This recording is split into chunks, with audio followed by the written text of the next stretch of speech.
എല്ലാവർക്കും വെള്ളി നക്ഷത്രത്തിൻ്റെ മറ്റൊരു എപ്പിസോഡിലേക്ക് സ്വാഗതം. ഇന്ന് നമ്മളോടൊപ്പം ഉള്ളത് എല്ലാവരും ഓൾറെഡി കണ്ടു കാണും ഈ പുഴയും കടന്ന് എന്ന പുതിയ സീരിയലിൻ്റെ കാസ്റ്റാണ്. കാണുമ്പോൾ തന്നെ അറിയാം എല്ലാവർക്കും സുപരിചിതരായിട്ടുള്ള ഒരു കാസ്റ്റാണ്. അതുപോലെ സീനിയർ ആക്ടേഴ്സും ഒക്കെയുള്ള ഒരു ഷോ ആണ്. തീർച്ചയായിട്ടും ഏഷ്യാനെറ്റിന് വളരെയധികം അഭിമാനിക്കാവുന്ന ഒരു ഷോ തന്നെ ആയിരിക്കും. അപ്പോൾ അതിൻ്റെ വിശേഷങ്ങളുമായിട്ടാണ് ഞാൻ ഇവിടെ എത്തിയിരിക്കുന്നത്. അപ്പോൾ ആദ്യം നമുക്ക് സാറിൽ നിന്ന് തന്നെ തുടങ്ങാം. കുഞ്ഞികൃഷ്ണൻ സാർ, എല്ലാവർക്കും അറിയാം സാറ് ഒരു നാടകത്തിൽ നിന്നും സിനിമയിലേക്ക് വന്ന ആളാണ്. എന്നാ താൻ കേസുകൊട് എന്ന സിനിമയിലെ ജഡ്ജിൻ്റെ വേഷം എല്ലാവർക്കും ഒരുപോലെ ഇഷ്ടമാണ്. പിന്നെ അതിനുശേഷം നമ്മൾ കുറേയധികം സിനിമകൾ കണ്ടു. ഗുരുവായൂരമ്പല നടയിലും ഉണ്ടായിരുന്നു സാർ. സാർ ഇപ്പോൾ സീരിയലിലേക്ക് വന്നിരിക്കുകയാണ്. അപ്പോൾ എന്തൊക്കെയാണ് സാർ പുതിയ വിശേഷങ്ങൾ? ഈ പുഴയും കടന്നതിനെ പറ്റി എന്താണ് സാറിന് പറയാനുള്ളത്? ഈ പുഴയും കടന്ന് നമ്മൾ മുന്നേറും.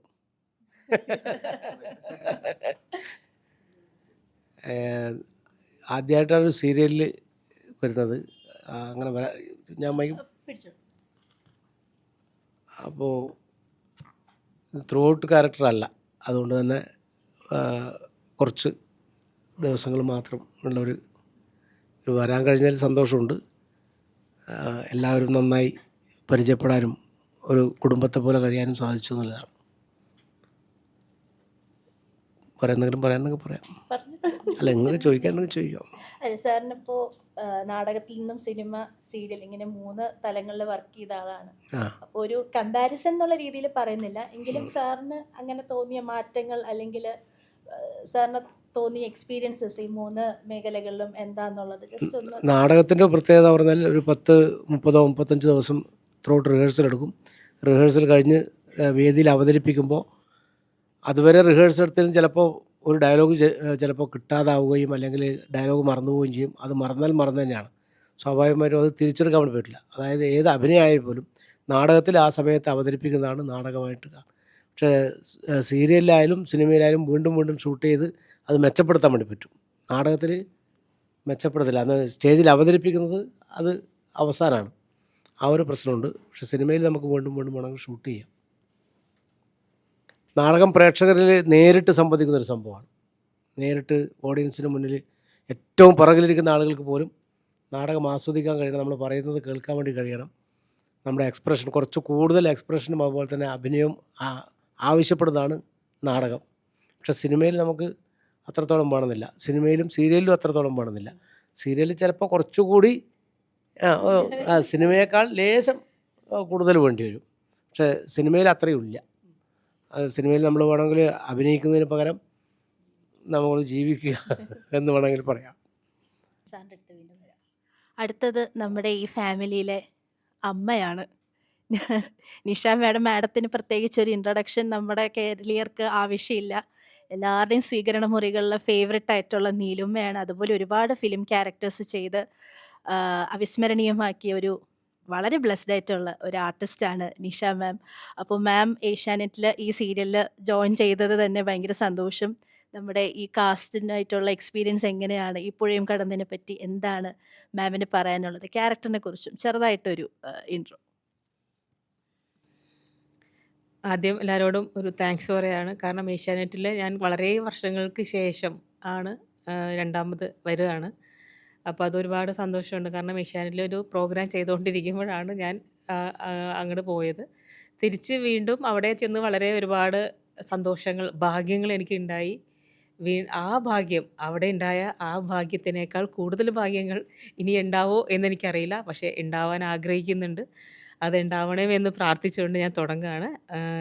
എല്ലാവരുടെയും പ്രാർത്ഥനയും ഒപ്പം സഹകരണവും ഒക്കെ ഉണ്ടാവണം. ഞങ്ങളെല്ലാവരെയും വിജയിപ്പിച്ച് തരണം. അതാണ് എനിക്ക് ആദ്യം പറയാനുള്ളത്. രണ്ടാമത്തെ കാര്യം, ഞാനിത് വരാൻ അവിടുന്ന് ഇപ്പോൾ ഇറങ്ങി അതിന് ശേഷം എനിക്കിങ്ങോട്ട് വിളി വന്നു കഴിഞ്ഞപ്പോൾ ഞാൻ ആദ്യം അത്ര സീരിയസ് ആയിട്ട് എടുത്തിരുന്നില്ല. വീണ്ടും സീരിയൽ ചെയ്യണം എന്നുള്ളൊരു തീരുമാനമൊക്കെ ഉണ്ടായിരുന്നില്ല. പക്ഷേ അവർ വിളിച്ചിങ്ങനെ കഥ പറഞ്ഞു കഴിഞ്ഞപ്പോൾ, കഥ കേട്ട് കഴിഞ്ഞപ്പോൾ എനിക്ക് തോന്നി ഇത് ചെയ്തില്ലെങ്കിൽ ഒരു നഷ്ടമാവുമെന്ന് തോന്നി. കാരണം ഞാൻ ഒരുപാട് അമ്മ കഥാപാത്രങ്ങൾ ചെയ്തിട്ടുണ്ട്. സീരിയലിലാണെങ്കിലും സിനിമയിലാണെങ്കിലും ഒക്കെ ഒരുപാട് വ്യത്യസ്തമായ അമ്മ കഥാപാത്രങ്ങൾ ചെയ്തിട്ടുണ്ട്. പക്ഷേ ഇതിലെ അമ്മ ഞാൻ ഇതുവരെ ചെയ്യാത്തൊരു കഥാപാത്രമാണ്. കാരണം ഇങ്ങനത്തെ ഒരു അമ്മ ഞാൻ ചെയ്യുന്നത് പലപ്പോഴും കുറച്ച് എല്ലാം അറിയാം എന്നുള്ളൊരു ഭാവമുള്ളൊരു അമ്മയാണ്. പക്ഷേ ഇങ്ങനൊരു അമ്മ ഞാൻ ഇതുവരെ ചെയ്യാത്തൊരമ്മ. അപ്പോൾ എനിക്ക് കേട്ടപ്പോൾ തോന്നി ഇത് ചെയ്തില്ലെങ്കിൽ നഷ്ടമാണ്. കാരണം സ്ത്രീകളുടെ ഒരു സീരിയലാണിത്. ശരിക്കും കുറേ പെൺകുട്ടികളുടെ അമ്മ എന്നതിനേക്കാൾ ഇതിൽ എൻ്റെ മക്കളായിട്ട് അഭിനയിക്കുന്ന കുട്ടികളുടെ പെർഫോമൻസാണ് ഈ പ്രോഗ്രാമിൻ്റെ ഏറ്റവും വലിയ വിജയം തന്നെ. അത് തന്നെയാണ് പെൺകുട്ടികൾ കണ്ടുപഠിക്കേണ്ട, ഇന്നത്തെ തലമുറയിലെ കുട്ടികൾ കണ്ടുപഠിക്കേണ്ടതായിട്ടുള്ള, ജീവിക്കാൻ പഠിക്കേണ്ട കുട്ടികൾ എങ്ങനെയാണ് ജീവിതം ഒറ്റയ്ക്ക് മുന്നോട്ട് കൊണ്ടുപോകേണ്ടത് തൻ്റെ ഇടത്തോടെ എന്ന് കാണിച്ചു തരുന്ന ഒരു സ്റ്റോറിയാണ്. അപ്പോൾ ഇതിൽ അഭിനയിക്കാൻ ഭാഗ്യം കിട്ടിയതിന്, അങ്ങനെ ഒരു അവസരം തന്നതിന് ഏഷ്യാനെറ്റിനോട് താങ്ക്സ് പറയുകയാണ്. പിന്നെ കുട്ടികൾ ഇവരെല്ലാവരും വളരെ വളരെ എന്താണ് ഫ്രണ്ട്ലിയാണ്. ഒരു അമ്മയെ പോലെയൊന്നും അല്ല എന്നെ കാണുന്നത്. ഞാൻ മാഷിനെ അച്ഛനെ പോലെ കാണുന്നുണ്ടെങ്കിലും എന്നെ അമ്മയെ പോലെയൊന്നും അല്ല അവർ കാണുന്നത്, അല്ലേ? ഫ്രണ്ടിനെ പോലെയാണ് കാണുന്നത്. അതുകൊണ്ട് എനിക്ക് 4 ഫ്രണ്ട്സിനെ കിട്ടി, പെൺകുട്ടികൾ. പിന്നെ ബോയ് ഫ്രണ്ട്സ്, കുറേ ബോയ് ഫ്രണ്ട്സ്. ഈ ഒരു ഫ്രണ്ടല്ല, ഇതിനകത്ത് 4 ബോയ് ഫ്രണ്ടും ഉണ്ട്, 4-5 ബോയ് ഫ്രണ്ട്സും ഉണ്ട്. അപ്പോൾ അതുകൊണ്ട് എനിക്ക് കുറച്ച് ഗേൾ ഫ്രണ്ട്സിനെയും ബോയ് ഫ്രണ്ട്സിനെയൊക്കെ കിട്ടി. കാരണം അപ്പോൾ വയസ്സാങ്കാലത്ത് കുറേ കൊച്ചു കുട്ടികളെ എനിക്ക് നല്ല ഫ്രണ്ട്സായിട്ട് കിട്ടി ഇവിടെ വന്നപ്പോൾ. അതിലൊരുപാട് സന്തോഷമുണ്ട് കുട്ടികളോടും എല്ലാവരോടും. പിന്നെ മാഷിനെ നേരത്തെ അറിയാം, ഞങ്ങൾ നേരത്തെ ഒരു പടം ചെയ്തിട്ടുണ്ട്. അപ്പം അതുകൊണ്ട് മാഷിനെ പ്രത്യേകിച്ച് ഒന്നും പറയേണ്ട ആവശ്യമില്ലല്ലോ. ഓക്കെ.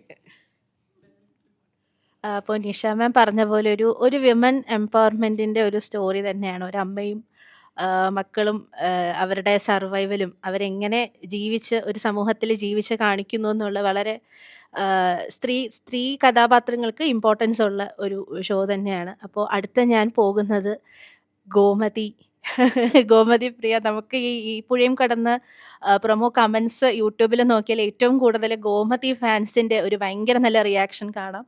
ഒരു ചെറിയ പീരീഡ് ആണെങ്കിലും ഏഷ്യാനെറ്റിൽ ചെമ്പനീർ പൂവിൽ വന്ന എല്ലാവരുടെയും മനസ്സ് കവർന്ന ഒരു ഭയങ്കര ഇന്നസെൻ്റ് ആയിട്ടുള്ള ക്യാരക്ടറായിരുന്നു. അതുപോലെ വീണ്ടും ഇപ്പോൾ തിരിച്ചു വരികയാണ്. അപ്പോൾ എന്താണ് മാം ഈ ഷോയെ പറ്റിയിട്ട് മാമിന് എന്താണ് ഷെയർ ചെയ്യാനുള്ളത്? വേണം, ഗോമതിനെ വിളിച്ചാൽ മതി, അത്ര പ്രായമായിട്ടില്ല. റെസ്പെക്ട്ഫുള്ളി പ്രിയാന്ന് വിളിച്ചാൽ മതി, പേരിട്ട് വിളിച്ചാൽ മതി. സോ ഇത് എൻ്റെ സെക്കൻഡ് പ്രോജക്റ്റ് ഏഷ്യാനെറ്റിൽ, ഈ പുഴയും കടന്ന്. സോ വളരെ സന്തോഷം ആൻഡ് താങ്ക്സ് ടു ഏഷ്യാനെറ്റ് എന്നെ കം ബാക്ക് ചെയ്തതിന്, ബ്രിങ് ബാക്ക് ചെയ്തതിന്. സോ മലയാളീസ് എന്നെ ഫുള്ള് സപ്പോർട്ട് ചെയ്തു, ഏറ്റെടുത്തു. കുറേ റെസ്പോൺസൊക്കെ കണ്ടിട്ട് ഫുള്ള് ഹാപ്പിയായാണ്. അതുകൊണ്ടാണ് തിരിച്ചു വന്നത്. ഇതൊരു നല്ല പ്രോജക്റ്റ്. ഞാൻ ഇതുവരെ ചെയ്യാതെ ഒരു ബോൾഡായിട്ടിരിക്കുന്ന ഒരു കഥാപാത്രം. സോ വളരെ ഇൻട്രസ്റ്റിംഗ് ആയിട്ട് തോന്നി. ചെയ്ത് കാട്ടണം, ഇങ്ങനെയും അഭിനയിക്കാൻ പറ്റുമെന്ന് പ്രൂവ് ചെയ്യണമെന്ന് വേണ്ടി ഈ റോൾ എടുത്ത് ചെയ്തിരിക്കുന്നതാണ്.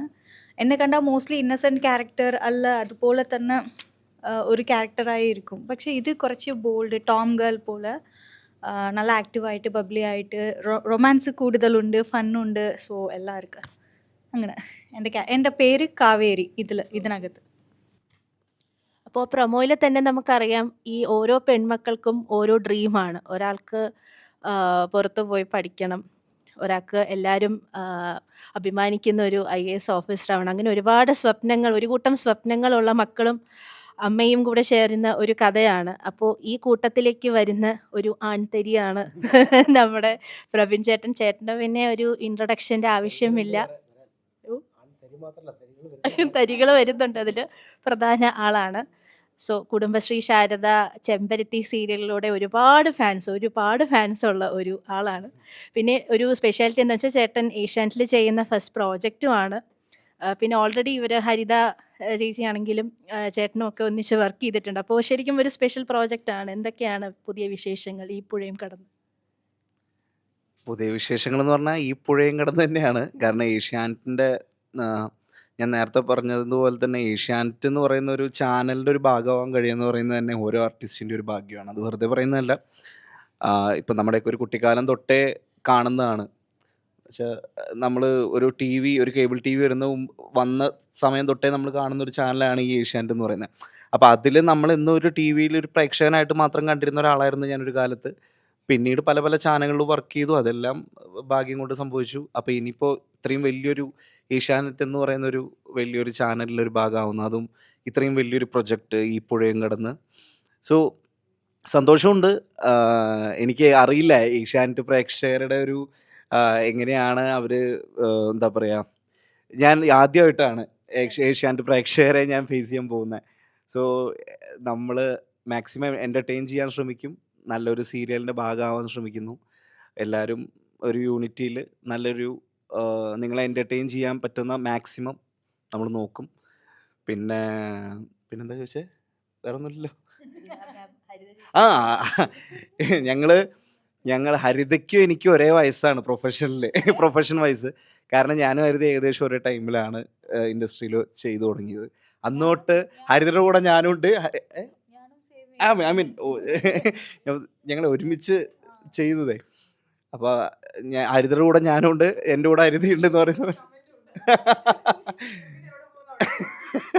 സോ ഞങ്ങൾ ആക്ച്വലി ഒരു ഇൻട്രസ്റ്റിംഗ് പാർട്ട് എന്താണെന്ന് വെച്ചാൽ, ഞങ്ങളുടെ കഴിഞ്ഞ പ്രീവിയസ് വർക്കിൽ ഞങ്ങൾ കീരിയും പാമ്പും പോലെയാണ്. ഞങ്ങൾക്ക് കണ്ണി പോലും നോക്കാൻ പറ്റില്ല, അത്രയും ശത്രുതയുള്ള ക്യാരക്ടേഴ്സാണ് ഞങ്ങൾ തമ്മിൽ. അപ്പോൾ ഇതിൽ ടോട്ടലി ഡിഫറെൻ്റ് ആണ്. ഇതിൽ ഇപ്പം എൻ്റെ ക്യാരക്ടർ നെയിം നരയൻ എന്നാണ്. അപ്പോൾ നരയൻ, ഗോമതിയുടെ ക്യാരക്ടർ പേര് കാവേരി എന്നാണ്.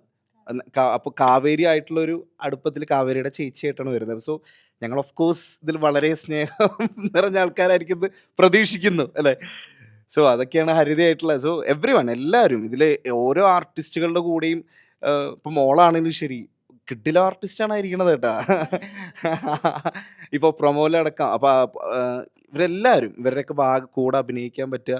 ഇപ്പം ഞങ്ങൾ മാത്രമല്ല, ഇതിൽ വേറെയും കുറേ മെയിൽ ആർട്ടിസ്റ്റുകളുണ്ട്. അവരെല്ലാവരും വളരെ ഡെഡിക്കേറ്റഡ് ആണ്. ഇതിലൊരു യൂണിറ്റിയിൽ എല്ലാവരും കൂടി ഒരുമിച്ച് ഇതിന് മുന്നേറി ഇതിന് നല്ലൊരു വിജയത്തിലേക്ക് എത്തിക്കണമെന്ന് എല്ലാവരും മനസ്സിലുണ്ട്. അതാണ് ഇതിൻ്റെ ഒരു വിജയം എന്ന് തന്നെയാണ് ഞാൻ വിശ്വസിക്കുന്നത്. സോ അത് അങ്ങനെ തന്നെ ആവട്ടെ, പ്രേക്ഷകരെ നല്ല രീതിയിൽ എൻജോയ് ചെയ്യിപ്പിക്കാൻ പറ്റട്ടെ. Thank U.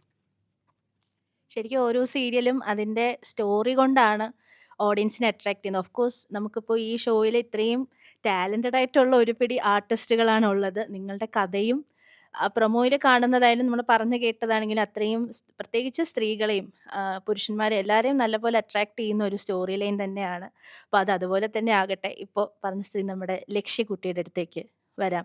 ആ ഒരു ഹാപ്പി പ്രൊമോയിൽ ഒരു കണ്ണീരിൻ്റെ ഒരു ഇറ്റ് വരുന്നത് മോളുടെ ഡയലോഗ് വരുമ്പോഴാണ്. എനിക്ക് എൻ്റെ അച്ഛനെ തിരിച്ചു അതുവരെ നമ്മളൊരു നല്ല ഹാപ്പി വൈബിൽ പോകുന്ന ആ പ്രൊമോയിൽ ചെറിയൊരു സങ്കടം കൊണ്ടുവരുന്നത് മോളുടെ ക്യാരക്ടറാണ്. അപ്പോൾ നമ്മൾ ഓൾറെഡി മിനി സ്ക്രീൻ പ്രേക്ഷകർക്കെല്ലാം സുപരിചിതയാണ്. അപ്പോൾ ലക്ഷ്യക്കുട്ടിക്ക് എങ്ങനെയുണ്ട് ഈ കാസ്റ്റ്? ഇപ്പോൾ ഇത്രയും സീനിയർ ആയിട്ടുള്ള ആർട്ടിസ്റ്റുകളോടൊക്കെ ഈ ചെറിയ പ്രായത്തിലേ വർക്ക് ചെയ്യാൻ പറ്റി. അപ്പോൾ ഇത്രയും ഭാഗ്യമൊക്കെ കിട്ടിയ ഒരു ആർട്ടിസ്റ്റാണ്. അപ്പോൾ മോളുടെ വിശേഷങ്ങൾ പറഞ്ഞു. ഈ സീരിയലിലോട്ട് ഈ സീരിയലിലോട്ട് ഈ സീരിയലിലോട്ട് വന്നതിന് തന്നെ ഭയങ്കര സന്തോഷമുണ്ട്. ഫസ്റ്റ് ഈ സീരിയലിൽ വന്നപ്പം നമ്മൾ ഭയങ്കര കൂട്ടായി. ഇതിപ്പോൾ ശരിക്കുള്ള അച്ഛൻ, നമ്മളുടെ ശരിക്കുള്ള ഫാമിലി പോലെയാണ് ഇപ്പോൾ. ഇത് നമ്മളുടെ ശരിക്കുള്ള ചേച്ചിമാർ, നമ്മളിത് അമ്മ, അച്ഛൻ. ഇപ്പോൾ ഇത് ഓഫ് സ്ക്രീൻ ആണെങ്കിലും അച്ഛൻ തന്നെ വിളിക്കുക. പിന്നെ ബ്രദർ ഇല്ല എന്നാണ് വിളിക്കുന്നത്. പിന്നെ ഇത് നമ്മൾ അഭിനയിക്കുന്ന പോലെ തോന്നുന്നില്ല. നമ്മളൊരു റിയൽ ഫാമിലി എങ്ങനെയാണോ അതേപോലെ തന്നെയാണ് നമ്മൾ. അല്ലാണ്ട് ഇത് സീരിയലിന് വേണ്ടിയിട്ട് അഭിനയിക്കുന്ന പോലെ ഇല്ല. അത് ഇതുവരെ തോന്നിയിട്ടില്ല. പിന്നെ ഇവരുടെ ആ ഒരു കെമിസ്ട്രി നമുക്ക് ഇങ്ങനെ ഇരിക്കുമ്പോൾ തന്നെ ഇവർ തമ്മിൽ സംസാരിക്കുന്നതൊക്കെ കാണുമ്പോൾ തന്നെ അറിയും. ഇപ്പോൾ ഇവർ ഓൾറെഡി ഒരു ഫാമിലി ആയിക്കഴിഞ്ഞു. അത് ഓൺ സ്ക്രീൻ വരുമ്പോഴും അങ്ങനെ തന്നെ കൺവേ ആവും. എല്ലാവർക്കും തീർച്ചയായിട്ടും കണക്റ്റ് ആവും. അപ്പോൾ അടുത്ത ഞാൻ ഹരിതയിലേക്കാണ് പോകുന്നത്. മലയാളികളുടെ പ്രിയപ്പെട്ട വില്ലത്തി. ഇല്ല, ഇനിയിപ്പോൾ ഫുൾ ഒരു ക്യാരക്ടർ ചേഞ്ച് ഓവർ ആണ്. കാരണം മുന്നേ ചെയ്ത 2 ക്യാരക്ടേഴ്സും ഭയങ്കര നെഗറ്റീവ് ഗ്രേ എന്ന് പോലും പറയാൻ പറ്റില്ല, അത്ര കടുത്ത നെഗറ്റീവ് ഷെയ്ഡ് ക്യാരക്ടേഴ്സ് ആയിരുന്നു. പക്ഷേ she is ready for A make over അല്ലേ? ആ ഒരു ഇമേജ് ടോട്ടലി പൊളിച്ചു മാറ്റി നമുക്ക് പുതിയൊരു ഹരിതയാണ്. ഏഷ്യാനെറ്റിലും പറഞ്ഞ പോലെ ഫസ്റ്റ് ടൈമാണ് വർക്ക് ചെയ്യുന്നത്. അപ്പോൾ എക്സ്പീരിയൻസസ് എന്നൊന്ന് ഷെയർ ചെയ്യും.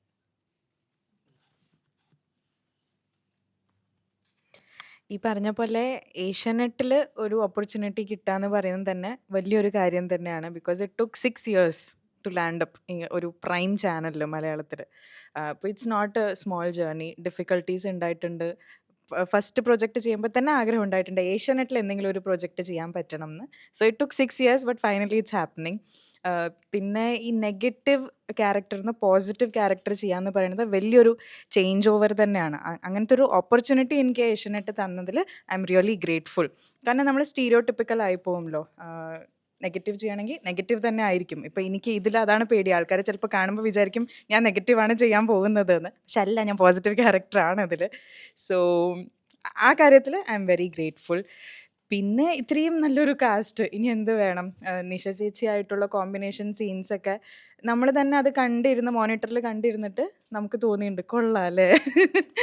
Because it's a give and take. No, artist ഒരു സീനിൽ അഭിനയിക്കുമ്പോൾ അതൊരു ഗിവ് ആൻഡ് ടേക്ക് ആണ്. അപ്പോൾ ആ ഒരു ഗിവ് ആൻഡ് ടേക്ക് എനിക്ക് എല്ലാവരുമായിട്ടും ഉണ്ട്. ആ ഒരു ഇത് മാഷായിട്ടാണെങ്കിലും ഇത്രയും സിനിമയിലൊക്കെ വരുന്ന ഒരു ആർട്ടിസ്റ്റിൻ്റെ കൂടെ അഭിനയിക്കുക എന്ന് പറയുന്നത് വലിയൊരു ഭാഗ്യം തന്നെയാണ്. ടോക്കിംഗ് അബൌട്ട് പ്രവീൺ പറഞ്ഞതുപോലെ തന്നെ 6 years ആയിട്ട് ഞങ്ങൾ ഒരുമിച്ചാണ് ഈ ജേർണിയിൽ. ഞാൻ ഈ പറഞ്ഞ പോലെ കമൻ്റ് ഉണ്ടായിരുന്നു, പ്രവീൺ പോണോടത്തൊക്കെ ഇവളെയും കാണാമല്ലോ എന്ന്. നമുക്ക് അതിലൊന്നും അധികം ലൈക്ക് ലാസ്റ്റ് പ്രൊജക്റ്റിൽ കോമ്പിനേഷൻ ഉണ്ടായിട്ടുണ്ട്, പക്ഷേ ഫസ്റ്റ് പ്രൊജക്റ്റിൽ തീരെ കോമ്പിനേഷൻ അധികം ഉണ്ടായിട്ടില്ല. അപ്പോൾ ഇതിൽ I'm expecting more combination scenes with Praveen.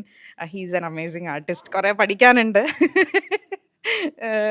Gomathi of course എല്ലാവർക്കും she very famous no, but അഭിനയിക്കാൻ ഇപ്പോഴാണ് അവളുടെ കൂടെ പറ്റുന്നത്. And talking about these two, ഇവരെൻ്റെ സ്വന്തം അനിയത്തിയെ പോലെ തന്നെയാണ്. അപ്പോൾ ലച്ചു പറഞ്ഞ പോലെ നമ്മൾ ജീവിക്കുകയാണ്, എങ്ങനെയാണോ റിയലിൽ അതുപോലെ തന്നെയാണ് ക്യാമറയുടെ മുന്നിലും. So it's A great opportunity. I M having fun.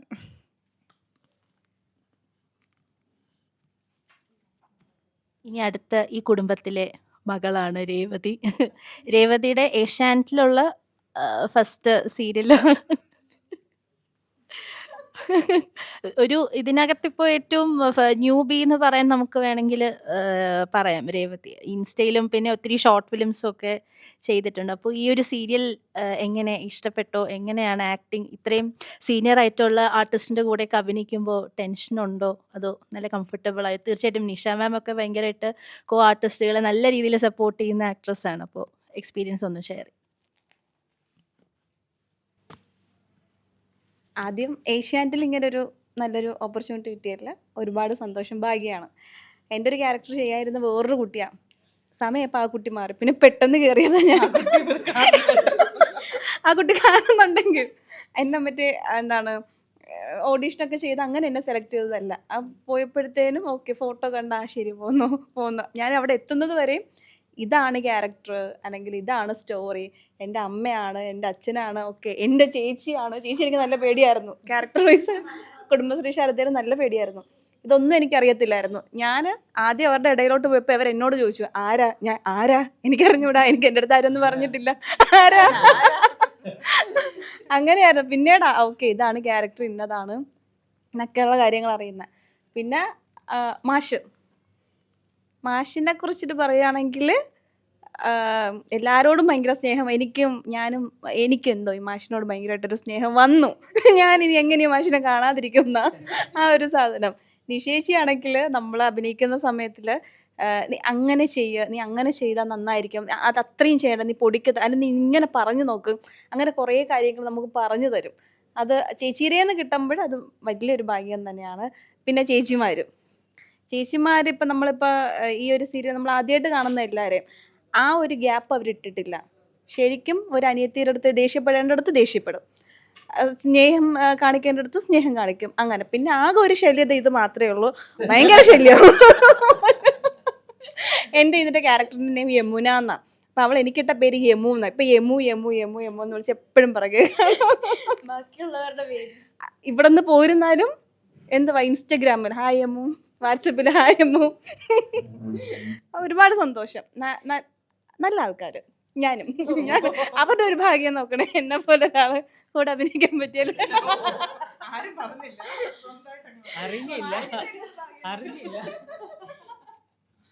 അപ്പോൾ മാഷ് ചെയ്യുന്ന ഫാദറിൻ്റെ ക്യാരക്ടർ നമുക്ക് പ്രൊമോയിൽ തന്നെ നമുക്ക് ചെറിയൊരു ഹിൻഡ് കിട്ടുന്നുണ്ട്. അപ്പോൾ കുറച്ച് ദിവസത്തേക്ക് മാത്രം അല്ലെങ്കിൽ അച്ഛൻ ഇല്ലാതെ ഒരു കുടുംബം നയിച്ചുകൊണ്ട് പോകുന്ന ഒരു സ്റ്റോറിയാണ്. അപ്പോൾ കുറച്ച് ദിവസമേ ഉള്ളൂ സാറ് ഈ ഒരു കാസ്റ്റിലാണെങ്കിലും. അപ്പോൾ സാറിന് എല്ലാവരെയും എന്തായാലും വളരെ നല്ലൊരു ഇൻട്രാക്ഷൻ ആയിരുന്നു. സാറിന് ഇനി ഫ്യൂച്ചർ പ്രോജക്ട്സ് എന്തൊക്കെയാണ് വരുന്നത്? ഈ സീരിയൽ 4 കൊല്ലം സംപ്രേഷണം ചെയ്യുന്നതിന് ഞാൻ ഈ സീരിയലിൽ ഉണ്ടാവും. അത് പറയണ്ട, അത് പറയണ്ട, അതുണ്ടാവും. അതുകൊണ്ട് ഞാൻ ഈ പ്രൊജക്റ്റിൽ നിന്ന് പോകുന്നതിൽ അർത്ഥമില്ല. ചിലപ്പോൾ ഇവർക്കൊക്കെ കാണാൻ ആഗ്രഹം ഉണ്ടാകുമ്പോൾ ഞാൻ വീണ്ടും വരികയും ചെയ്യും. അതാണ്. പിന്നെ എൻ്റെ പുതിയ പ്രൊജക്റ്റ് എന്ന് പറയുന്നത് ഈ 16-ാം തീയതി നിഖില വിമൽ നായികയായിട്ടൊരു സിനിമ റിലീസാവുന്നുണ്ട്, പെണ്ണ് കേസ്. 23-ന് അല്ലെങ്കിൽ 30-ന് പ്രകമ്പനം കൂടി റിലീസാവുന്നുണ്ട്. 26-ന് ഈ പുഴയും കടന്നതിൽ. അപ്പോൾ 3 പ്രൊജക്റ്റ് ഈ 2026 ജനുവരിയിൽ പ്രേക്ഷകരിലേക്ക് എത്തുന്നതിൽ വലിയ സന്തോഷമുണ്ട്. നമ്മളങ്ങനെ ഒരു ഈ യാത്രയിൽ ഉണ്ടാവുമെന്ന് ഒരിക്കലും പ്രതീക്ഷിക്കാത്ത ഒരാളാണ് ഞാൻ. ഇന്നത്തെ കേസ് കൂടുന്നില്ല സിനിമയിൽ തന്നെ എത്തിപ്പെട്ടത് നാട്ടുകാർക്കും ഈ എല്ലാവർക്കും അത്ഭുതമാണ് ശരിക്കും. ഞാനൊരു സിനിമാ നടനായിട്ട് വരുന്ന ഒരാളും പ്രതീക്ഷിക്കാത്ത, നാട്ടുകാരും പ്രതീക്ഷിക്കാത്തതാണ്. പക്ഷേ ഇങ്ങനെ എത്തിപ്പെട്ട മോശമല്ലാത്തൊരു യാത്ര ഇപ്പോൾ ഉണ്ട്. ഇപ്പോൾ 27 സിനിമയിൽ ഞാൻ അഭിനയിച്ചു. ഇപ്പോൾ പുതിയ സിനിമ വന്നുകൊണ്ടിരിക്കുന്നുണ്ട്, കുഴപ്പമില്ലാണ്ട് പോകുന്നുണ്ട്. പിന്നെ നേരത്തെ ഞാൻ പറഞ്ഞതുപോലെ ഇത് സ്വന്തം മക്കളെ പോലെ തന്നെ എല്ലാവരുമായിട്ട് നല്ല ബന്ധം സ്ഥാപിക്കാൻ കഴിഞ്ഞു. അതുമാത്രമല്ല ഇതിൻ്റെ കൂടുതൽ ടീമുണ്ടല്ലോ, നമ്മളെ ഈ നേരത്തെ പറഞ്ഞ അണിയറയിൽ പ്രവർത്തിക്കുന്ന ഒരുപാട് ആളുകളുണ്ട്. ശരിക്കും പറഞ്ഞാൽ എന്നെ വിളിച്ചത് അപ്സരയാണ്. ഞാൻ നേരത്തെ പറഞ്ഞല്ലോ, അപ്സര വിളിച്ചപ്പോൾ തന്നെ ഞാൻ മുമ്പ് വേറൊരു സീരിയൽ വിളിച്ചപ്പോൾ ഞാൻ പോയിട്ടുണ്ടായില്ല. പക്ഷേ ഈ വിളിയും ഇതിൻ്റെ കഥ പറഞ്ഞപ്പോഴും ഞാനത് വല്ലാണ്ട് ഇഷ്ടപ്പെട്ടു. പിന്നെ ഇവിടെ എത്തിയപ്പോൾ ഇതിൻ്റെ ഒന്നിച്ചുള്ള ഒരുപാട് ആളുണ്ട്. എല്ലാവരുടെ പേരും പറയാൻ ചിലപ്പോൾ പറഞ്ഞു പോയാൽ വിട്ടുപോകും എന്നുള്ളത് കൊണ്ടാണ് പറയാത്തത്. അതിപ്പോൾ ഇതിൻ്റെ കൺട്രോളറായാലും സജി ആയാലും പ്രഭാത് ആയാലും നമ്മളൊരു പുതിയ സിനിമാ സംവിധായകനാവാൻ വേണ്ടി പോകുന്ന നമ്മളെ ഒരു കക്ഷിയുണ്ട്. നമ്മളെ പേര് ജാക്കി എന്നെല്ലാം വിളിക്കും ആൾ. അതാണ് നന്നായി പാട്ട് പാടുകയും എഴുതുകയൊക്കെ ചെയ്യുന്ന. അതായത് പിന്നെ നമ്മളിതിൻ്റെ സീരിയലിൻ്റെ ഡയറക്ടർ വിഷ്ണു, അതുപോലെ തന്നെ പ്രിൻസ്, നമ്മുടെ ഗിരീഷ് ആറ്റിങ്ങൽ, അങ്ങനെ എല്ലാവരുമായിട്ട് നല്ലൊരു ബന്ധമുണ്ട്. നല്ല ടീമാണ്. എല്ലാവരും പറഞ്ഞു, ഞാൻ മക്കളെ ഞാൻ പ്രത്യേകിച്ച് പറഞ്ഞു, രേവതിക്ക് ഏറ്റവും ഇഷ്ടമുള്ളതെന്ന് പറഞ്ഞാൽ നല്ല പലഹാരം കിട്ടുക എന്നുള്ളതാണ്. ഏറ്റവും നല്ല പലഹാരം കിട്ടിയാൽ സന്തോഷമായി അല്ലേ? അപ്പോൾ എല്ലാവരുമായിട്ട് നല്ല ബന്ധം സ്ഥാപിക്കുക. അപ്പോൾ തുടർന്ന് അങ്ങോട്ടും ഇതിൽ നല്ല നിലയിൽ ഞാൻ നേരത്തെ പറഞ്ഞ ഒരു 4 വർഷം അല്ലേ നീണ്ടു നിൽക്കുന്നവർ നേരത്തെ പറഞ്ഞതുപോലെ നല്ല നിലയിൽ ഇത് പോവും എന്നുള്ള പ്രതീക്ഷയാണ് എനിക്കുള്ളത്. പിന്നെ സിനിമയും കിട്ടുന്നുണ്ട്, കുഴപ്പമില്ല അല്ലേ? സാറിന് ഏതായാലും ഈ വർഷം തുടക്കം തന്നെ ഭയങ്കര ഒരു സൂപ്പർ വർഷം. ഇത്രയും പ്രോജക്ട്സും ഇനിയും മുന്നോട്ടുള്ള പ്രോജക്ട്സും എല്ലാം ഇതുപോലെ തന്നെ ഉണ്ടാവട്ടെ. കൂടെ എപ്പോഴും ഇവരുടെ അച്ഛനായിട്ട് ആ സീരിയലിൽ നമ്മൾ ഓർത്തുകൊണ്ടേയിരിക്കും. ഇനി അടുത്തത് ഗോമതി. ഓക്കെ, പ്രിയയോടുള്ള ക്വസ്റ്റ്യനാണ്. Okay, okay. അപ്പം നമ്മുടെ ഡയറക്ടർ നേരത്തെ പറഞ്ഞു, വിഷ്ണു എന്ന് പറഞ്ഞ സാറ്, വിഷ്ണു ആണ് ഡയറക്റ്റ് ചെയ്യുന്നത്. അപ്പോൾ തമിഴ് ഇൻഡസ്ട്രിയിലാണ് മെയിനായിട്ട് വർക്ക് ചെയ്തുകൊണ്ടിരുന്നത്. സോ എന്തെങ്കിലും ഇങ്ങനെ ഒരു ഡിഫറൻസോ അല്ലെങ്കിൽ അഡാപ്റ്റ് ചെയ്യാനുള്ള ബുദ്ധിമുട്ടോ? ലാംഗ്വേജ് അത്യാവശ്യം നന്നായിട്ട് പറയുന്നുണ്ട്, മലയാളം മനസ്സിലാവുന്നുണ്ട്. അപ്പോൾ ലാംഗ്വേജ് ബാരിയേഴ്സ് ഒന്നും ഇല്ല. എങ്കിലും ഷൂട്ടിംഗ് സെറ്റിൽ അങ്ങനെ എന്തെങ്കിലും ഡിഫറൻസ് ആയിട്ടോ എന്തെങ്കിലും പറയാനുണ്ടോ? അതുപോലെ വിഷ്ണു പ്രൊണൗൺസിയേഷൻ ഇഷ്യൂസും ഉണ്ട്. ചിലപ്പോൾ ഡയലോഗ് പറയുമ്പോൾ എല്ലാവരും ചിരിക്കും, കളിയാക്കും, പിന്നെ സപ്പോർട്ട് ചെയ്യും, പഠിപ്പിച്ച് തരും. അങ്ങനെ ഉണ്ട്. വലിയ ബുദ്ധിമുട്ടൊന്നുമല്ല. ഓൾറെഡി ഇവിടെ വർക്ക് ചെയ്തതല്ലേ, സോ കുഴപ്പമില്ല. അടുത്തത് പ്രവീൺ ചേട്ടനോട് ചോദിക്കുകയാണ്. പുതിയൊരു ടീമാണ് ഈ പറഞ്ഞ പോലെ നമ്മുടെ ഡയറക്ടർ വിഷ്ണു. എങ്ങനെയുണ്ട് ഡയറക്ടറായിട്ട് വർക്ക് ചെയ്യുന്ന ഒരു ഇൻട്രാക്ഷനും പുള്ളിയുടെ ഇപ്പോൾ അഭിനയിക്കുമ്പോഴുള്ള ഒരു എക്സ്പീരിയൻസ് ഒക്കെ എങ്ങനെയുണ്ട് പുതിയ ടീമിൻ്റെ കൂടെ? ചോദിച്ചത് വളരെ നന്നായി. അത് എടുത്തു പറയേണ്ട കാര്യം എന്ന് പറഞ്ഞാൽ വിഷ്ണു സാറിൻ്റെ കൂടെ എനിക്ക് കുറേ കാര്യങ്ങൾ പഠിക്കാൻ പറ്റുന്ന ഒരു കാര്യമുണ്ട്. കാരണം ഭയങ്കര കംഫർട്ടാക്കുന്ന, ഞാൻ ഒരുപാട് സീൻസ് അദ്ദേഹത്തിൻ്റെ കൂടെ ചെയ്യാൻ പറ്റിയില്ല. കാരണം ഞാൻ പറഞ്ഞില്ലേ, എൻ്റെ ക്യാരക്ടർ പ്ലേസ് ആയി വരുന്നേ ഉള്ളൂ. ഇവർക്കാണ് കൂടുതൽ എക്സ്പീരിയൻസ് ഉള്ളത്, ഇരിക്കുന്നവർക്കൊക്കെ. പക്ഷേ എനിക്ക് അദ്ദേഹത്തിൻ്റെ ഒരു ഇതെന്ന് പറഞ്ഞാൽ ആർട്ടിസ്റ്റ് കംഫേർട്ടിന് വേണ്ടിയിട്ട് ഇത്രയും ഞാൻ കുറച്ച് എക്സ്പീരിയൻസേ ഉള്ളൂ. പക്ഷേ ഞാൻ അദ്ദേഹത്തിന് അത്രയും ഇഷ്ടപ്പെട്ടു, അഡ്മയർ ചെയ്യുന്നത് വെച്ചാൽ ആർട്ടിസ്റ്റ് കംഫേർട്ടിന് വേണ്ടിയിട്ട് അദ്ദേഹം ഇല്ല. ഇപ്പോൾ പലരും ഇപ്പോൾ ഇവിടെ ഹരിതയൊക്കെ എന്നോട് ഷെയർ ചെയ്തിട്ടുണ്ട്. എന്ന് വെച്ചാൽ നമുക്കിപ്പോൾ ഇഷ്ടമുള്ള പ്രൊഫൈൽ ഏതാന്ന് നമ്മളോട് ചോദിച്ചിട്ട് അദ്ദേഹം ക്യാമറ ആർട്ടിസ്റ്റിനനുസരിച്ചിട്ട് മാറ്റുന്നൊരു ഡയറക്ടറാണ്. എത്ര ഡയറക്ടേഴ്സ് എനിക്കറിയില്ല, എൻ്റെ അറിവില്ലായ്മയായിരിക്കാം. പക്ഷേ അത് വളരെ ചുരുക്കമാണ്. അങ്ങനെ ഒരു ആർട്ടിസ്റ്റിൻ്റെ പ്രൊഫൈൽ ബേസിലൊക്കെ ഒരു ക്യാമറ വെക്കാം. ഓക്കെ, ഇങ്ങനെ ഇരിക്കട്ടെ, ഭംഗി ഇരിക്കട്ടെ. അതുപോലെ മാത്രമല്ല നമുക്ക് ബീജിയം വെച്ച് തരും. ഓരോ സീൻസ് ചെയ്യുമ്പോൾ അതിനനുസരിച്ച് ബീജിയം വെച്ച് തന്ന് ഒരു ആർട്ടിസ്റ്റിന് ആ ഫീല് കിട്ടാൻ വേണ്ടി, അതിൻ്റെ ഒരു അൾട്ടിമേറ്റ് എന്ന് പറയുന്ന ആർട്ടിസ്റ്റ് കൊടുക്കുന്ന ഒരു ഔട്ട്പുട്ടാണ്. അല്ലെങ്കിൽ അവരെ പെർഫോമൻസ് ആണ് ഇതിൻ്റെ എല്ലാം എന്ന് പറയില്ല, ഔട്ട്പുട്ട് എന്ന് പറയുന്നത്. അപ്പോൾ അതിൻ്റെ ഒരു കംഫർട്ടിന് വേണ്ടിയിട്ട് ഈവൻ മ്യൂസിക് അടക്കം, ഇപ്പോൾ ഒരു ഇമോഷണൽ സീക്വൻസ് ആണെങ്കിൽ പോലും, ഒരു മാസ് സീക്വൻസ് ആണെങ്കിൽ പോലും നമുക്ക് അതിൻ്റെ ആ മ്യൂസിക് വെച്ച് തന്ന് ഏതൊരു അഭിനയിക്കറിയാത്ത ഒരാൾ ഒന്ന് അഭിനയിച്ചു എന്ന് പറയില്ലേ, അത്രയും സപ്പോർട്ടീവാണ് അദ്ദേഹം. സോ അദ്ദേഹത്തിൽ നിന്ന് ഒരുപാട് പഠിക്കാനുണ്ട്. അദ്ദേഹം ഇപ്പം നമ്മൾ വിഷ്ണു സാർ എന്ന് ആ റെസ്പെക്റ്റോടെ വിളിക്കുന്നതും അത് വെച്ചിട്ട് അദ്ദേഹം അത് മുതലെടുത്തൊരു ഒരു ഒരു ഒരു ഈഗോ ടൈപ്പുള്ള ഒരു മനുഷ്യനേ അല്ല. നമ്മളോട് എല്ലാവരോടും ഭയങ്കര ഫ്രണ്ട്ലിയാണ്. ഇത് ഇത്രയും ചുരുക്കം സമയം ചിലവിട്ട എൻ്റെ ഒരു അഭിപ്രായമാണ്. ഇവർക്കൊക്കെ ഒരുപാട് പറയാനുണ്ടാവും definitely. So it was nice. അദ്ദേഹം ഇനി ഒരുപാട് എപ്പിസോഡ്സ് ഞങ്ങളുടെ കൂടെ ഉണ്ടാവണമെന്നാണ് ഞാൻ പ്രാർത്ഥിക്കുന്നത്. ഇനി നിഷ മാമിനോട് ഒരു ക്വസ്റ്റ്യൻ. മാം ഒരുപാട് എക്സ്പീരിയൻസ്ഡ് ആയിട്ടുള്ളൊരു ആക്ട്രസ്സാണ്. ഒരുപാട് മൂവീസും ഷോസും ഒക്കെ ചെയ്തിട്ടുണ്ട്. അപ്പോൾ ഇതുവരെ ചെയ്ത ഷോസിൽ നിന്ന് എന്താണ് മാമിന് ഈ ഒരു ഷോയിൽ, ഇപ്പോൾ കാസ്റ്റ് ആവാം, അല്ലെങ്കിൽ ഡയറക്ഷൻ വൈസ്, അല്ലെങ്കിൽ പ്രൊഡക്ഷൻ നമ്മുടെ ടീം വൈസ്, മാമിന് എന്താണ് ഒരു ഡിഫറൻസ് ആയിട്ട് പറയാനാണെങ്കിൽ ഈ പുഴയും കടന്ന് മാമിന് എന്ത് ഡിഫറെൻറ്റ് എക്സ്പീരിയൻസ് ആണ് ഓഫർ ചെയ്തത് പറയാം? ഡിഫറെൻ്റ് ആയിട്ട് ഇപ്പോൾ പറഞ്ഞ പോലെ എന്താ പറയുക, ഡയറക്ടറുടെ കാര്യം തന്നെയാണ് എനിക്കും പറയാനുള്ളത്. ബാക്കി എല്ലാവരും ഇപ്പോൾ വളരെ സ്നേഹമുള്ള ആൾക്കാരാണ്. നമ്മളോട് വളരെ സന്തോഷത്തോടെ സ്നേഹത്തോടെ മാത്രം എപ്പോഴും ബിഹേവ് ചെയ്യുന്ന ആൾക്കാരാണ് ഇവിടെ കംപ്ലീറ്റ് ആൾക്കാരും. ആർട്ടിസ്റ്റ് ആണെങ്കിലും ക്രൂ ആണെങ്കിലും എല്ലാവരും. വളരെ നല്ലൊരു ലൊക്കേഷനാണ്. ഏറ്റവും വളരെ ഹാപ്പി ആയിട്ടുള്ള, വളരെ എല്ലാവർക്കും വളരെ സ്വാതന്ത്ര്യവും അല്ലേ ഒക്കെ ഉള്ള വളരെ നല്ലൊരു ലൊക്കേഷനാണ്. അത് വളരെ അപൂർവമായിട്ടാണ് കിട്ടുന്നത്. കാരണം ഇപ്പോൾ ഞങ്ങൾ 3-4 ഷെഡ്യൂളായി. അപ്പോൾ അപ്സരയാണ് എപ്പോഴും ഇവിടെ ഉണ്ടാവണം ഇതിൻ്റെ. അപ്പോൾ അപ്സര ആണെങ്കിൽ പോലും എല്ലാവരുടെ അടുത്തും ഭയങ്കര ഫ്രണ്ട്ലിയാണ്. അത് വലിയ കാര്യമാണ്. പിന്നെ ഇപ്പോൾ ഡയറക്ടറുടെ കാര്യമാണ് ഇമ്പോർട്ടൻ്റ് ആയിട്ട് പറയാനുള്ളത്. സത്യം അത് ഞാൻ പറയാൻ വിട്ടുപോയ ഒരു കാര്യമാണ്. ഞാൻ വിഷ്ണുവിനൊപ്പം നേരത്തെ സിനിമ ചെയ്തിട്ടുണ്ട്. അസോസിയേറ്റ് ആയിട്ട് ഞാൻ ചെയ്ത ഏതൊക്കെയോ മൂവിയിൽ വിഷ്ണു അസോസിയേറ്റ് ആയിട്ട് ഡയറക്ടറായിട്ട് വന്നിട്ടുണ്ട്. സീരിയലിലും വന്നിട്ടുണ്ട് അതുപോലെ തന്നെ അസോസിയേറ്റ് ആയിട്ട്. വിഷ്ണു ഇൻഡിപെൻഡൻ്റ് ആയിട്ട് ഡയറക്റ്റായിട്ട് ചെയ്യുന്ന ആദ്യത്തെ വർക്കാണ് എൻ്റെ. അപ്പോൾ ഇത്രയും നല്ല ഭയങ്കര ഇങ്ങനെ ഇൻഡിപെൻഡൻ്റ് ആയിട്ട് ഒരു വർക്ക് ആ കുട്ടി ചെയ്തപ്പോൾ ഞാൻ വിചാരിച്ചു ഇത് നേരത്തെ ഇവൻ ആവേണ്ടതായിരുന്നല്ലോ. കാരണം ഈ പറഞ്ഞ പോലെ ബിജിയൊക്കെ ഇട്ടിട്ടാണ് ഓരോ സീൻസും നമ്മൾ അത്രയും ഇമോഷണൽ ആയിട്ടുള്ളൊരു സീനൊക്കെ ആണെങ്കിലും ഹാപ്പി ആയുള്ള ചില സിറ്റുവേഷൻസൊക്കെ ആണെങ്കിലും നമുക്ക് അതനുസരിച്ചുള്ള വിജയം ഇട്ട് തരും. അതനുസരിച്ച് നമുക്കപ്പോൾ നമ്മൾ ഒരു മ്യൂസിക് വന്നു കഴിയുമ്പോൾ നമ്മളൊരു ഇപ്പോൾ വെറുതെ മൂഡ് ഔട്ടായിട്ടിരിക്കുകയാണ്, ഒരു പാട്ട് കേൾക്കുമ്പോൾ നമ്മൾ വേറൊരു ലോകത്തേക്ക് പോകില്ലേ. അതുപോലെ തന്നെയാണ് നമ്മൾ അഭിനയിച്ചുകൊണ്ട് നിൽക്കുമ്പോൾ അതിന് പറ്റിയൊരു വിജയം ഇടുമ്പോൾ നമ്മൾ അറിയാതെ നമ്മളിൽ ഇല്ലാത്തത് കൂടെ വരും എന്നുള്ളതാണ് അല്ലേ. ഇമോഷൻസ് നമുക്ക് ഇട്ടിട്ട് അങ്ങ് പോകാൻ പറ്റും. അത് ഭയങ്കര, ഞാൻ ആദ്യമായിട്ട് കാണണം അങ്ങനെ ഒരു ഡയറക്ഷൻ. അത് ഭയങ്കരമായിട്ട് നമുക്ക് ഇവിടെയുള്ള എല്ലാവർക്കും, എനിക്ക് മാത്രമല്ല എല്ലാവർക്കും അത് ഭയങ്കര സഹായകരമായിട്ടുണ്ട്. അപ്പോൾ അങ്ങനത്തെ ഒരു ഡയറക്ടറോടെ വർക്ക് ചെയ്യാൻ പറ്റിയതിൽ എനിക്ക് ഒരുപാട് നന്ദിയുണ്ട്, സന്തോഷമുണ്ട്. അപ്പോൾ താങ്ക്സ് വിഷ്ണു.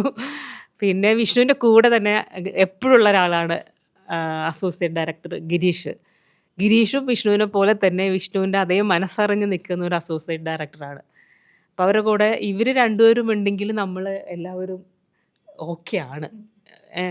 പിന്നെ ക്യാമറ പ്രിൻസും അതേപോലെ തന്നെ എല്ലാവരോടും ഭയങ്കര ഫ്രണ്ട്ലി ആയിട്ട് ഈ പറഞ്ഞ പോലെ നമ്മളുടെ ഏത് ആംഗിളാണ് നമ്മളെ നല്ലത് എന്ന് നോക്കിയൊക്കെ ക്യാമറ വെച്ച് തരുന്ന ഒരാളാണ്.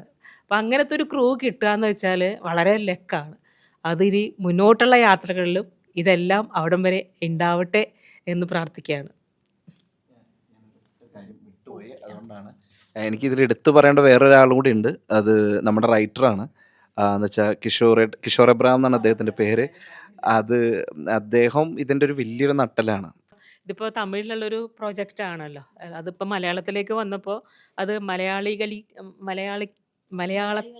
മലയാളിവൽക്കരിച്ചിട്ടുണ്ട്. അപ്പോൾ അതിൻ്റേതായ രീതിയിൽ പുള്ളി അത് എഴുതി വന്നപ്പോൾ കൂടുതൽ മനോഹരമായി എന്നുള്ളതാണ്.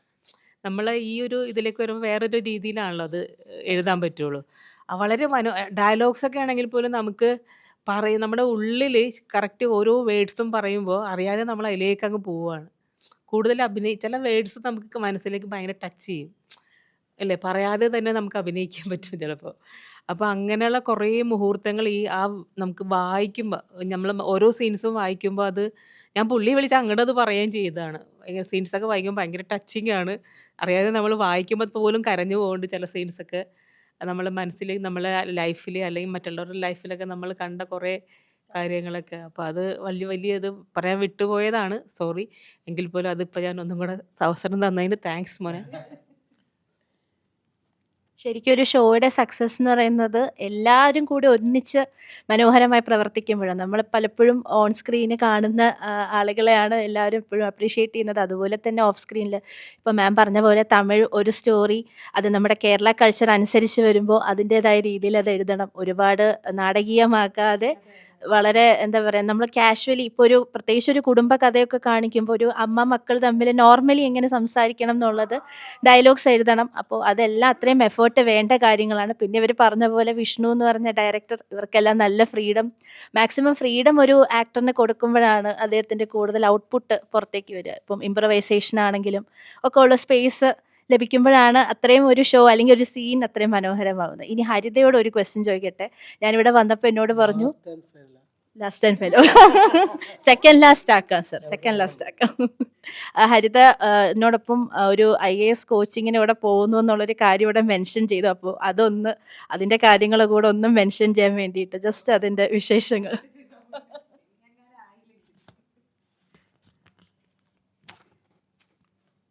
ഈ സിവിൽ സർവീസ് എന്ന് പറയുന്നത് എൻ്റെ ഐ തിങ്ക് ഗ്രാജുവേഷൻ കഴിഞ്ഞപ്പോൾ മുതലേ ഉള്ള ഒരു ആഗ്രഹമായിരുന്നു. അതിനുള്ള ക്ലാസ്സിന് പോയിക്കൊണ്ടിരിക്കുന്ന സമയത്താണ് ഈ ഒരു ഫീൽഡിലേക്ക് ഞാൻ എത്തിപ്പെട്ടത്. ഞാനായിട്ട് ശ്രമിച്ച് അങ്ങനെ ഭയങ്കരമായിട്ട് ആഗ്രഹിച്ച് വന്ന ഒരാളല്ല. എനിക്ക് ഓഫ് കോഴ്സ് പാഷൻ ആയിരുന്നില്ല. പക്ഷേ once I entered this has become my passion. എൻ്റെ ക്ലാസ് ഇവിടെ ഓപ്പോസിറ്റ് തന്നെയാണ്. സോ ഇപ്പോൾ നടന്നുകൊണ്ടിരിക്കണു പഠിത്തം. Let see. I just don't want to like regret in life. പിന്നെ ഞാനത് ശ്രമിച്ചില്ലല്ലോ എന്ന് പറഞ്ഞിട്ടാണ് ഞാനിപ്പോൾ അതിന് ശ്രമിക്കുന്നത്. Let see. ബാക്കിയെല്ലാം ഇറ്റ്സ് ഫേറ്റ് ആൻഡ് ഡെസ്റ്റിനി. അപ്പോൾ ഇപ്പോൾ പറഞ്ഞു ഹരിതയാണ് ഇവിടെ IAS കോച്ചിങ് ചെയ്യുന്നത്. പക്ഷെ സീരിയലിൽ അതിൻ്റെ ആസ്പിരൻ്റ് എന്ന് പറയുന്ന നമ്മുടെ പ്രൊമോയിൽ അതിൻ്റെ ആഗ്രഹം പറയുന്നത് രേവതിയാണ്. അപ്പോൾ രണ്ടിലും സീരിയലിൽ പറയുന്ന ആളിനും റിയൽ ലൈഫിലെ ആളിനും ആ ഡ്രീംസ് എല്ലാം പൂർത്തീകരിക്കാൻ സാധിക്കട്ടെ എന്ന് പ്രാർത്ഥിക്കുന്നു. അപ്പോൾ നിങ്ങൾ കണ്ട പോലെ തന്നെ വളരെ നല്ലൊരു കാസ്റ്റും കഥയുമാണ് നിങ്ങൾക്ക് വേണ്ടി. Almost wind up ചെയ്യാറായി. ലാസ്റ്റ് ഒരു ചോദ്യം മാത്രം നിഷ മാമിനോട്. നമ്മുടെ ഏഷ്യാനെറ്റ് പ്രേക്ഷകരോട് എന്താണ്, ഇപ്പോൾ പറഞ്ഞ കാര്യങ്ങളൊക്കെ തന്നെയാണെങ്കിലും നമുക്ക് എന്താണ് ഈ ഒരു സീരിയലിൽ നിന്നും എക്സ്പെക്റ്റ് ചെയ്യാൻ സാധിക്കുന്നത്? ജസ്റ്റ് ചെറിയ വാക്കുകളിലൊന്ന്. ഒന്നുമില്ല, നമ്മളെപ്പോഴും ലൈഫിൽ എപ്പോഴും നമ്മൾ മറ്റുള്ളവരെ ഡിപ്പെൻഡ് ചെയ്ത് ജീവിക്കേണ്ട. നമ്മളെപ്പോഴും എല്ലാ കാര്യത്തിനും എപ്പോഴും അച്ഛൻ അല്ലെങ്കിൽ അമ്മ അല്ലെങ്കിൽ വീട്ടിലുള്ള മറ്റുള്ള ആൾക്കാരെ ഡിപ്പെൻഡ് ചെയ്ത് ജീവിക്കുന്ന പുതിയ തലമുറയ്ക്ക് വേണ്ടിയിട്ടുള്ളൊരു സീരിയലാണ് ഈ പുഴയും കടന്ന്. അത് ആൺകുട്ടികളാണെങ്കിലും ഇപ്പം നമ്മൾ ആണ് പെണ്ണ് എന്ന് ഞാൻ വേർതിരിക്കുന്നില്ല. കാരണം എൻ്റെ മനസ്സിൽ അങ്ങനെ ഞാൻ കാണുന്നില്ല. ഇപ്പം ആൺകുട്ടികൾ അല്ലെങ്കിൽ അയ്യോ പെൺകുട്ടികൾ അങ്ങനെ ഞാൻ കാണുന്നില്ല. നിങ്ങളെപ്പോഴും ഇൻഡിപെൻഡൻ്റ് ആണ്. നിങ്ങൾക്ക് ഒരു കാര്യത്തിനും അച്ഛൻ്റെയോ അമ്മയുടെയോ അല്ലെങ്കിൽ മറ്റ് സുഹൃത്തുക്കളുടെയോ ആരുടെയും സപ്പോർട്ടില്ലാതെ തന്നെ നിങ്ങൾക്ക് നിങ്ങളുടെ സ്വന്തം കാര്യത്തിൽ നിങ്ങളുടെ കരിയറിൽ ലൈഫിൽ മുഴുനീളം ഒറ്റയ്ക്ക് യാത്ര ചെയ്താൽ നമുക്ക് ധൈര്യം കൂടും, ശക്തി കൂടും. അതാണ് ഈ പുഴയും കടന്നിലൂടെ മറ്റെല്ലാ പ്രേക്ഷകർക്കും മനസ്സിലാക്കി കൊടുക്കുന്നത്. ശരിയാണോ തെറ്റാണോ അറിയില്ല. അപ്പോൾ കാസ്റ്റിന് വീണ്ടും ഒരു വലിയ താങ്ക്സ്. ഈ പുഴയും കടന്നെന്ന് പറയുമ്പോൾ ആ ടൈറ്റിൽ തന്നെ ഒരുപാട് അർത്ഥങ്ങളുണ്ട്. ഒരുപാട് പുഴകളെല്ലാം കടന്ന് നമ്മൾ ആഗ്രഹിക്കുന്ന സ്ഥലത്ത് എത്താൻ സാധിക്കട്ടെ. ഈ സീരിയൽ എല്ലാവർക്കും നിങ്ങൾക്ക് പുതിയ ആർട്ടിസ്റ്റുകൾക്ക് എല്ലാം ഒരു മൈൽ സ്റ്റോൺ ആവട്ടെ കരിയറിൽ. എല്ലാവരും തീർച്ചയായും കാണും. സമൂഹത്തിന് നല്ലൊരു സന്ദേശം നൽകുന്ന സീരിയലാണ്. ഒരിക്കൽ കൂടി ഇവിടെ ഈ പ്രൊമോഷന് ഞങ്ങളോടൊപ്പം വന്ന എല്ലാവർക്കും, സാറിനും അനീഷ മാം, ബാക്കിയുള്ള നമ്മുടെ എല്ലാ ആർട്ടിസ്റ്റുകൾക്കും ഒരു ബിഗ് താങ്ക്സ്. എല്ലാവരും കാണുക. 26ന് സ്റ്റാർട്ട് ചെയ്യുന്നു ഏഷ്യാനെറ്റിൽ ഈ പുഴയും കടന്ന്. Thank you.